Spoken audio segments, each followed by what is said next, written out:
仓皇逃窜的吴柏林也没想到，自己本打算来美利坚科考站收一波小弟，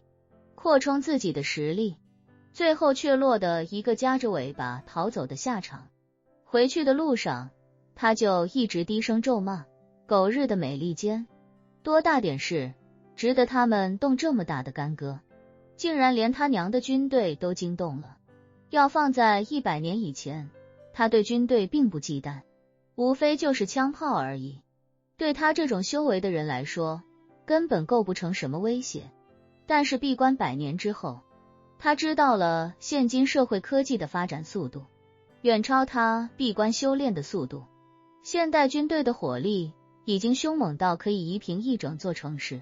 这完全就不是修道者所能够比拟的。他也听说过一位伯爵惨死在近防炮的炮火之下，那伯爵的实力虽然能够扛得住几发炮火，可是扛不住1分钟成百上千发的火力倾泻，所以面对美利坚的军队，他毫不犹豫地选择了逃跑。被他控制心神，一心一意效忠于他的菊地航平，此刻眉头紧皱，一脸的无法理解。他对吴柏林说：“真人，这事情好像不太对劲啊。”吴柏林问：“哪里不对？”菊地航平解释道：“全世界的国家基本上都签订了南极条约，承诺不向南极派遣一兵一卒，也不往南极携带一枪一弹。可是刚才美利坚已经派出了空降兵，甚至还有装甲车辆，这明显是违背南极条约的。他们不过就是借口遇到危险，请求他们帮忙而已。他们为什么要派这么强大的兵力过来呢？”“是啊，为什么呢？”吴柏林也不明白，这感觉就像是以前住在屯子里的时候，去找邻居家想借点面，结果邻居家直接把山上的胡子请了下来，几十人带着长枪，气势汹汹的就要干你，完全犯不上啊。除非他知道你见面是假，妄图杀他全家是真，可自己明明没有透露什么消息，对方是怎么察觉到危险的呢？吴柏林喃喃自语，除非自己家里有人走漏了消息。菊地航平听到他念叨一声，但是又没听清楚他说的什么，于是赶紧追问：“真人，您刚才说什么走漏消息？”吴柏林冷着脸说：“我怀疑无寒宫的人走漏了消息，会不会日本国内已经知道你们现在全都效忠于我了？”菊地航平一脸诧异地说：“不可能啊，真人，我们每一个无寒宫成员都对您死心塌地，哪怕您现在说让我去死，我也绝对不会皱一下眉，又怎么会对外泄密呢？”吴柏林轻轻点了点头，赞同地说道：“你说的没错，你们都是我的忠实部下，想来也不可能背叛于我。可是即便你们没有背叛我，也无法绝对避免日本国内通过其他的途径知道这里的情况。我们毕竟在南极大张旗鼓地勘探了很长时间，难免会有某一个环节出现疏忽。”菊地航平非常赞同地说道：“我们也只是尽可能地做了一些我们认为能够蒙蔽国内的手段，但毕竟技术条件有限，这些手段也不见得就有100%的成功率。”吴柏林神色有些紧张地说道：“如果我刚才的猜测是真的，那么美利坚既然知道了这些情况，日本国内肯定也知道了，他们肯定会过来调查清楚。那也就是说，这些美利坚军队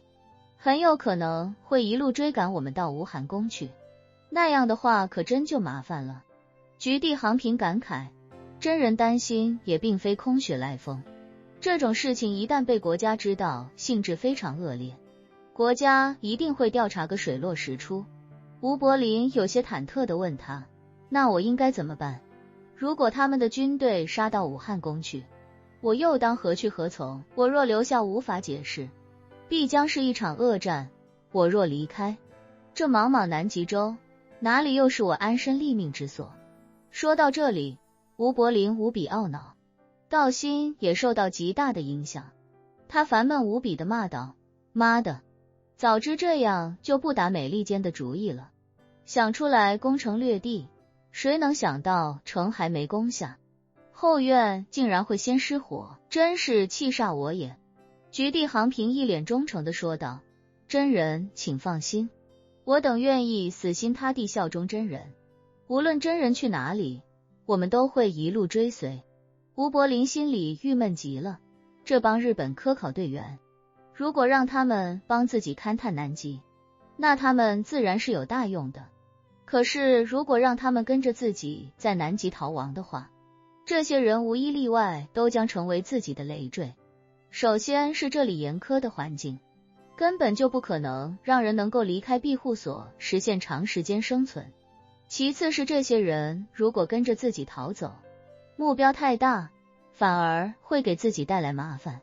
现如今，如果日本和美利坚政府